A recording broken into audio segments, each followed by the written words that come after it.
राज्य सरकार हर ग्राम पंचायत में खोलेगी आधुनिक ओपन जिम। युवाओं को सेना में भर्ती के लिए किया जाएगा इंस्पायर। पंचायत चुनाव में जरूरत पड़ी तो हेलीकॉप्टर से पहुंचाई जाएगी पोलिंग पार्टियां। मानसून के कारण कई जगह सड़कें बंद। उत्तराखंड में राशन कार्ड और आयुष्मान कार्ड में फर्जीवाड़ा आया सामने। सत्यापन अभियान ने पकड़ा जोर, हो सकता है बड़ा खुलासा। प्रदेश के बिजली उपभोक्ताओं को अगले महीने सस्ता मिलेगा बिल। यूपीसीएल ने एफपीपीसीए के तहत 81 पैसे प्रति यूनिट तक दी छूट। कैची धाम जाने वाले पर्यटकों को जल्द मिलेगी सौगात। बाईपास पर करीब 10 करोड़ से बनेगा 75 मीटर लंबा पुल। बारिश से जनजीवन अस्त व्यस्त। भूस्खलन और मलबा आने से यात्रा हो रही प्रभावित। यमुनोत्री हाईवे बंद। आप देख रहे हैं के न्यूज, खबरों का सारथी। और चलिए अब रुक करते हैं खबरों का और शुरुआत करते हैं देहरादून की खबर से। देहरादून से खबर आपको बता रहे हैं जहां परम पावन महान 14वें दलाई लामा की जयंती के अवसर पर कार्यक्रम का आयोजन होगा। मुख्यमंत्री पुष्कर सिंह धामी कार्यक्रम में शामिल होंगे। देहरादून से बड़ी खबर आपको बता रहे हैं जहां दोपहर करीब 12:30 बजे सीएम पुष्कर सिंह धामी पहुंचेंगे।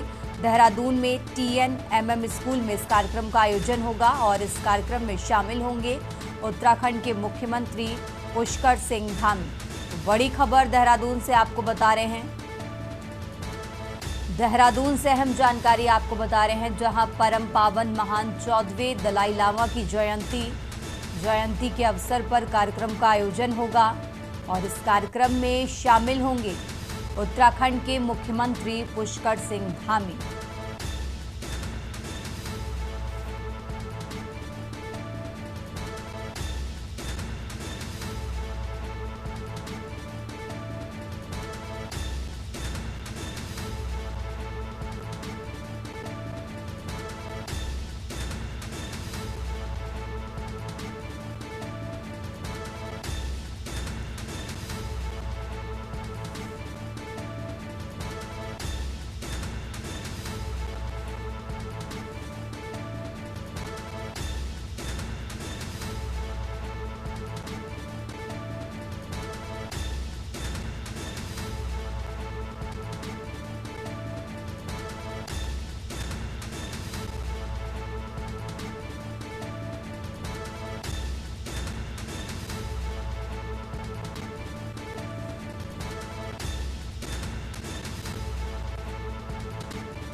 आगे बढ़ते खबरों में अब खबर ऋषिकेश से है जहां श्रावण मास की कांवड़ यात्रा 11 जुलाई से शुरू होगी। तो पौड़ी के नीलकंठ महादेव मंदिर में कांवड़िए पहुंचते हैं। हर साल लाखों कांवड़िए जलाभिषेक के लिए पहुंचते हैं। तो पुलिस ने अपनी सभी तैयारियां पूरी करने का दावा किया है। कांवड़ियों की सुरक्षा में करीब 1000 जवान तैनात होंगे। नीलकंठ मेला क्षेत्र को 23 सेक्टर में बांटा गया है। 1 सुपर जोन, 7 जोन, 23 सेक्टर में बांटा गया। तो एसएसपी पौड़ी लोकेश्वर सिंह ने मेला क्षेत्र की जानकारी दी है। यह अहम जानकारी आपको बता रहे हैं जहां नीलकंठ मेला क्षेत्र को 23 सेक्टर में बांटा गया जिसमें 1 सुपर जोन, 7 जोन और 23 सेक्टर में बांटा गया है। तो एसएसपी पौड़ी लोकेश्वर सिंह ने मेला क्षेत्र की ये जानकारी दी है। तो कांवड़ियों की सुरक्षा में करीब 1000 जवानों की तैनाती होंगी। पुलिस ने अपनी सभी तैयारियां पूरी कर ली हैं। ऋषिकेश से खबर आपको बता रहे हैं जहां श्रावण मास की कांवड़ यात्रा 11 जुलाई से शुरू होगी। तो पौड़ी के नीलकंठ महादेव मंदिर में कांवड़िए पहुंचते हैं। हर साल लाखों कांवड़िए जलाभिषेक करने के लिए यहां पहुंचते हैं और इसी को लेकर पुलिस ने अपनी सारी तैयारियां पूरी कर ली हैं। पुलिस की तरफ से ये दावा किया गया है। आपको बता दें कांवड़ियों की सुरक्षा में करीब 1000 जवानों की तैनाती होगी। नीलकंठ मेला क्षेत्र को 23 सेक्टर में बांटा गया है। पुलिस की तरफ से ये जानकारी दी गई है।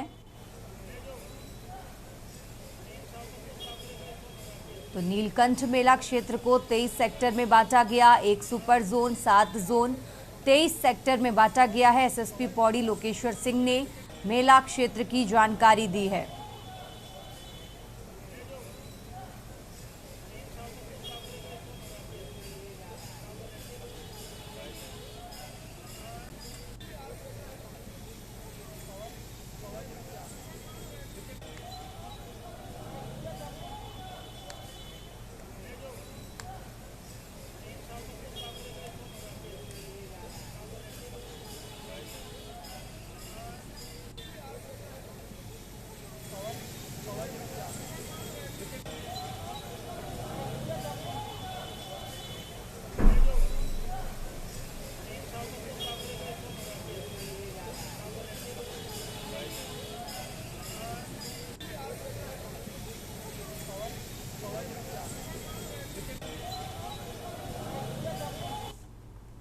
आगे बढ़ते खबरों में अब बात कर रहे हैं डोईवाला की, जहां डोईवाला में किशोरी की संदिग्ध मौत हो गई है। किशोरी पर स्क्रीनिंग प्लांट पर चोरी का आरोप लगा था। चोरी के आरोप में किशोरी को पकड़ा गया था। किशोरी ने फांसी लगाकर जान दी।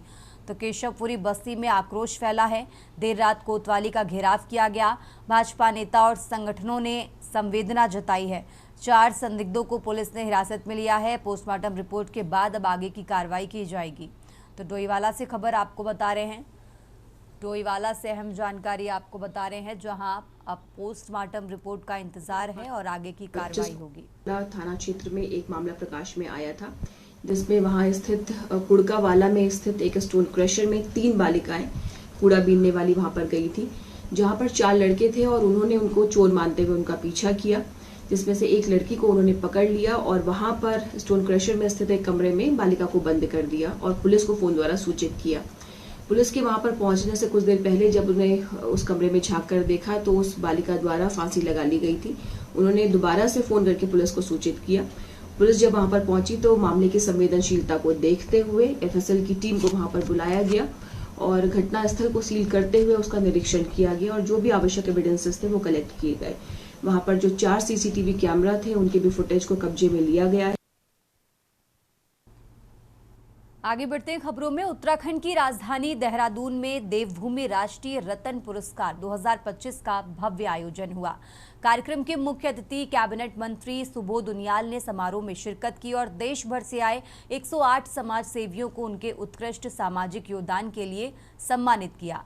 कार्यक्रम के आयोजक अतुल शर्मा ने बताया कि ये सम्मान उन सभी लोगों को समर्पित है जो निस्वार्थ भाव से समाज, शिक्षा, मानवाधिकार और समानता के क्षेत्र में काम कर रहे हैं। उन्होंने कहा कि ये पुरस्कार समाज के वंचित वर्गों के लिए समर्पण और सेवा भावना का प्रतीक है। समारोह में विभिन्न राज्यों से आए शिक्षाविद, सामाजिक कार्यकर्ता और गणमान्य अतिथियों ने सम्मानित व्यक्तियों को शुभकामनाएं दी और उनके उज्जवल भविष्य की कामना की। कार्यक्रम के अंत में सांस्कृतिक प्रस्तुतियों और सम्मान पत्र वितरण के साथ आयोजन का समापन हुआ।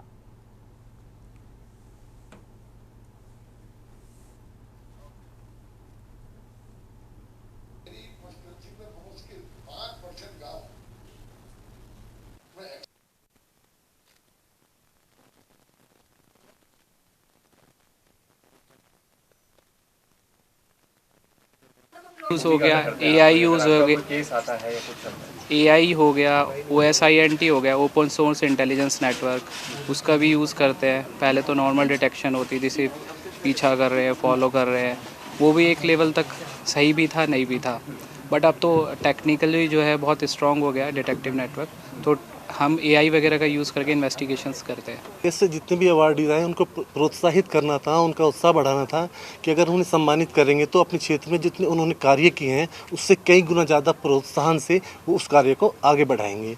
और जो क्षेत्र की बात आती है, any individual in any specific capacity, social work के लिए हमने अवार्ड दिया, NGO को दिया, जो इंजीनियर्स हैं उनको दिया, कंपनी के CEOs, एस्ट्रोलॉजर, विभिन्न प्रकार की जितनी भी कैटेगरी हो सके, इवन डॉक्टर्स, उन सबको हमने यहाँ सम्मानित किया। Institute of social reforms and higher education Ghaziabad based NGO और जो हमारा इंस्टीट्यूट ऑफ इंजीनियर्स इंडिया की स्टेट चैप्टर है उत्तराखंड का, इन दोनों के संयुक्त तत्वाधान में देश के विभिन्न क्षेत्रों में जो अपने अपने क्षेत्रों में आउटस्टैंडिंग परफॉर्मेंस करने वाले लोगों को अवार्ड करने का यहाँ पे करीबन 108 लोगों को अवार्ड किया गया। और जो विभिन्न क्षेत्रों में थे, जिसमें साइंस और टेक्नोलॉजी में था, मेडिकल सेक्टर में है, योगा सेक्टर में है, म्यूजिक सेक्टर में है, सोशल वर्कर के उसमें है, कोचिंग क्लासेज में है, तो तमाम क्षेत्र के लोगों को बाकायदा चुनने के बाद पुरस्कृत किया गया। तो ये एक बहुत अच्छा प्रयास है और मैं इसके लिए साधुवाद देता हूँ।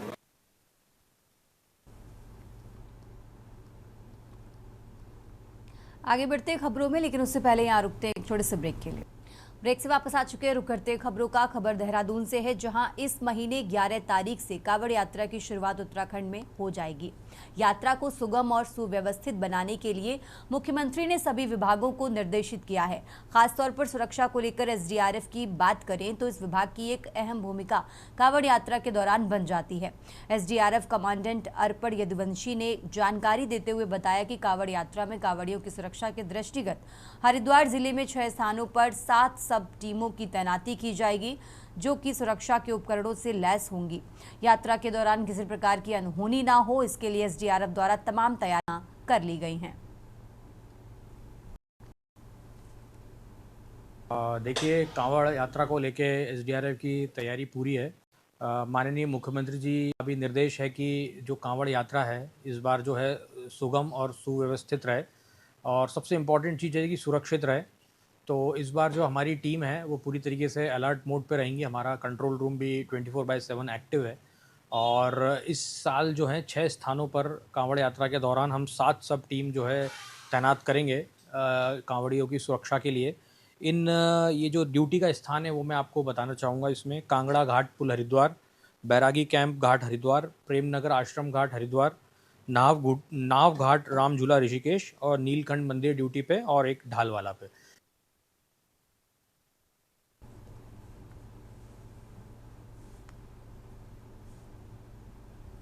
और अब खबर कोटद्वार से है, जहां महेंद्र भट्ट को भारतीय जनता पार्टी के दूसरी बार उत्तराखंड प्रदेश अध्यक्ष की जिम्मेदारी मिलने पर भाजपा कार्यकर्ताओं में खुशी की लहर है। वहीं कोटद्वार भाजपा अल्पसंख्यक मोर्चे के जिला महामंत्री ताजुद्दीन इदरसी ने महेंद्र भट्ट को भाजपा प्रदेश अध्यक्ष बनने पर मीडिया से बात करते हुए कहा कि महेंद्र भट्ट के नेतृत्व में उत्तराखंड में भाजपा आगामी पंचायत चुनाव में भी बेहतर प्रदर्शन करेगी।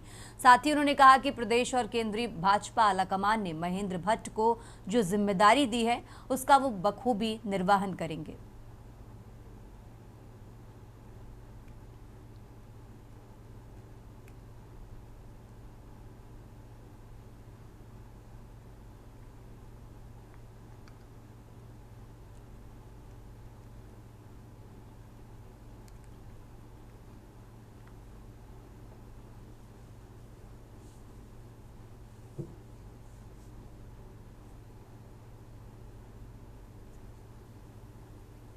सबसे पहले तो मैं अपने राष्ट्रीय नेतृत्व को इस बात की बधाई देना चाहूँगा कि हमारे बीच के महेंद्र भट्ट जी को दोबारा मौका दिया है।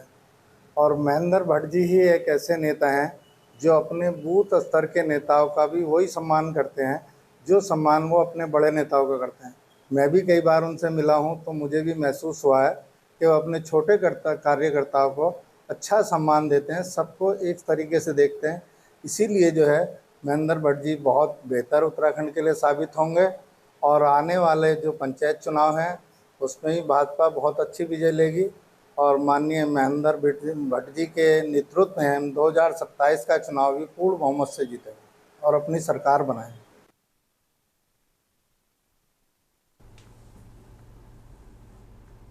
आगे बढ़ते हैं खबरों में। उत्तराखंड में मानसून सीजन हर साल कई बड़ी चुनौतियां साथ लेकर आता है। इस बार सरकार के लिए ये चुनौती दोगुनी हो गई है। इस बार मानसून सीजन के बीच पंचायत चुनाव होने जा रहे हैं। उत्तराखंड में 2 जुलाई से पंचायत चुनाव के लिए नामांकन प्रक्रिया शुरू हो गई थी। पंचायत चुनाव की प्रक्रिया 31 जुलाई को चुनाव परिणाम के साथ समाप्त होगी। जुलाई माह का ये पूरा महीना उत्तराखंड में मानसून सीजन के पीक टाइम का माना जाता है। ऐसे में आपदा प्रबंधन विभाग के लिए ये कितना बड़ा टास्क है। आपदा प्रबंधन के मुताबिक उत्तराखंड मौसम और प्राकृतिक आपदा से आने वाली किसी भी तरह की विपरीत परिस्थितियों से लड़ने के लिए पूरी तरह से तैयार है। उनका कहना है कि जिला प्रशासन लगातार आपदा प्रबंधन को लेकर अलर्ट है। ये रिपोर्ट देखिए।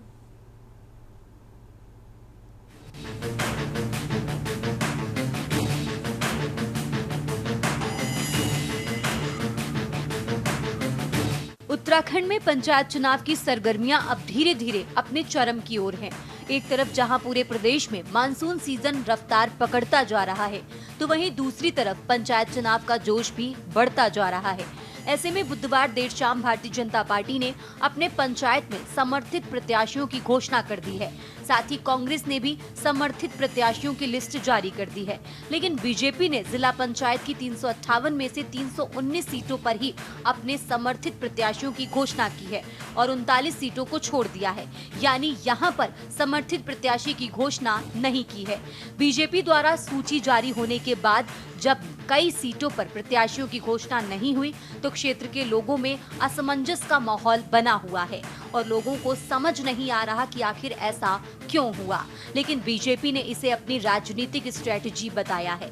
दरअसल प्रदेश में मौजूद जिला पंचायत की 358 सीटों में से 39 सीट बीजेपी के लिए इसलिए सर का दर्द बनी हुई है क्योंकि यहाँ पर भाजपा के एक नहीं कई दावेदार मैदान में डटे हुए थे। आपको बता दें कि कई सीटों पर बीजेपी समर्थित प्रत्याशियों की घोषणा नहीं की गई। कई सीटों पर नहीं बीजेपी प्रत्याशी। चमोली में 5 सीट, सैंजी, पिलंग, रानो, विनायक, हॉट कल्याणी। पौड़ी में 4 सीट, बमराड़ी, बीरोंखाल, बधेड़ थलीसरैण, टीला थलीसरैण, भरनौ थलीसरैण। पिथौरागढ़ 1 सीट, लेलू प्रथम, बागेश्वर 1 सीट, पिंगलों। देहरादून ग्रामीण 2 सीट, डाक पत्थर द्वितीय, एटनबाग। टिहरी में 4 सीट, बंगलो की कांडी, हरियाणा, पलेडी, डोडरियाल, बैरोल। ऋषिकेश में 1 सीट, साहबनगर। उत्तरकाशी में 9 सीट, डुंडा, जेमर, फोल्ड, पुजार गांव, न्यू गांव, गेमला, भंडार रस्यू, गडोली, बड़गांव, हुडोली, कोटगांव, जखोल, नानई। चंपावत में 2 सीट, धुरा, कानीकोट। रानीखेत में 4 सीट, ईडा, इकरोला, मोहनरी, पिलखोली। उधम सिंह नगर में 1 सीट, भंगा। नैनीताल में 5 सीट, ककोड़, बडोन, सूपी, चापड़, बज्जी बंगर। 7 जुलाई से 9 जुलाई तक नामांकन पत्रों की जांच की जाएगी। 10 और 11 जुलाई को सुबह 10 बजे से शाम 4 बजे तक नाम वापसी की तारीख रखी गई है। 2 चरणों में त्रिस्तरीय पंचायतों के चुनाव होंगे। पहले चरण के चुनाव चिन्ह का आवंटन 14 जुलाई को किया जाएगा। पहले चरण का मतदान 24 जुलाई को होगा। दूसरे चरण के लिए चुनाव चिन्ह का आवंटन 18 जुलाई को किया जाएगा। दूसरे चरण का मतदान 28 जुलाई को होगा। दोनों चरणों के चुनाव की मतगणना एक साथ 31 जुलाई को होगी। टिहरी गढ़वाल के धनोल्टी विधानसभा के अंतर्गत पड़ने वाली बंगलो की कांडी सीट की बात करें तो भाजपा को यहां पर सीट खाली छोड़नी पड़ी क्योंकि बीजेपी के कई मजबूत कार्यकर्ता यहां पर एक साथ मैदान पर चुनाव लड़ने के लिए डटे हुए थे। टिहरी गढ़वाल की जिला पंचायत सीट बंगलो की कांडी सीट पर अलमास गांव से अर्चना पवार, रोतू की बली से नीतू रावत और कैपंटी से सीता पवार ऐसे 3 टॉप कैंडिडेट थे जो कि बीजेपी की टिकट के दौड़ में सबसे आगे थे। ये टॉप 3 दावेदार भाजपा के पुराने कार्यकर्ता और बीजेपी की इंटरनल सर्वे में भी एक दूसरे को बराबर टक्कर दे रहे थे। यही नहीं, इन तीनों के अलावा भाजपा के दावेदारों की लिस्ट इस सीट पर काफी लंबी थी। लिहाजा पार्टी ने पूरी कसरत की, लेकिन इसके बावजूद भी इस सीट पर कोई फैसला नहीं आ पाया। आखिरकार इस सीट को इसलिए खाली छोड़ दिया गया ताकि यहाँ पर जिसे चुनाव लड़ना है वो अपने दम पर चुनाव लड़े और बीजेपी को इस बात की अच्छे से जानकारी है कि यदि उनके कार्यकर्ता चुनाव जीत कर आता है तो वो बीजेपी का ही कार्यकर्ता कहलाया जाएगा और उसका स्वागत बीजेपी करेगी, यानी कि यहाँ पर बीजेपी को कोई नुकसान नहीं है। लेकिन यदि बीजेपी किसी एक प्रत्याशी को समर्थन देती है तो इनके अन्य कार्यकर्ता पार्टी से नाराज होकर छटक सकते हैं, जिसका नुकसान आगामी विधानसभा चुनाव में देखने को मिल सकता है। आपदा को देखते हुए चुनाव के लिए कंटीजेंसी प्लान बनाएं ताकि चुनाव के दौरान बारिश या मार्ग बाधित होती है तो उस दौरान पोलिंग पार्टियों और मतदाताओं का आवागमन बाधित ना हो। साथ ही मतदान की प्रक्रिया संपन्न होने के बाद पोलिंग पार्टियां सुरक्षित अपने गंतव्य तक पहुंच जाएं। बारिश या फिर सड़क बाधित होने के कारण पोलिंग पार्टियां, मतदाताओं और पर्यटकों को किसी तरह की कोई दिक्कत ना हो। देखिए, माननीय राज्य निर्वाचन आयोग द्वारा जिलाधिकारियों को इस बारे में समुचित निर्देश दिया गया है और जनपदों से इस बारे में कार्रवाई की जा रही है। जहां तक आपदा प्रबंधन की बात है, आपदा प्रबंधन हर एक प्रकार से, हर एक परिस्थिति से निपटने के लिए पूरी तरह से तैयार है और जो गैप्स है उसका एनालिसिस भी कर रहे हैं हम लोग और हम लोग अपना काम भी कर रहे हैं। जनपदों को भी हमारा निर्देश यही रहेगा कि जो भी माननीय निर्वाचन आयोग के आदेश होते हैं उसके अकॉर्डिंग कार्रवाई कराएं और वर्षा के कारण या मानसून खराब होने के कारण या अतिवृष्टि के कारण कहीं भी रास्ता बंद न होने पावे, इसका ध्यान रखें। अवश्य, क्योंकि इस बार जो त्रिस्तरीय पंचायत निर्वाचन है वो मानसून में वर्षा काल में हो रहा है, तो इसका हमने विशेष ध्यान रखा है शुरू से ही, और जो संभावित परिस्थितियां हैं उसको देखते हुए सभी जिलाधिकारियों को बोला गया है कि वो एक कंटीजेंसी प्लान आपदा के दृष्टिगत निर्वाचन के लिए बनाएंगे, जिससे कि अगर वर्षा होती है या अतिवृष्टि होती है तो उसमें जो हमारे मतदान पार्टियां हैं उनका आवागमन बाधित ना हो, मतदाताओं को आवागमन बाधित ना हो, और जब संपन्न हो जाता है निर्वाचन तो सभी मतदान दल सुरक्षित अपने जो गंतव्य स्थान है वहाँ तक पहुँच जाएं। देखिए, भारतीय जनता पार्टी ने अपने जिला पंचायत सदस्य पदों के लिए अपने समर्थित प्रत्याशियों की घोषणा कर दी है, और भारतीय जनता पार्टी विकास के मुद्दे पर हर चुनाव को लड़ती है। इस बुलेटिन में फिलहाल इतना ही। आप देखते रहिए के न्यूज़ इंडिया।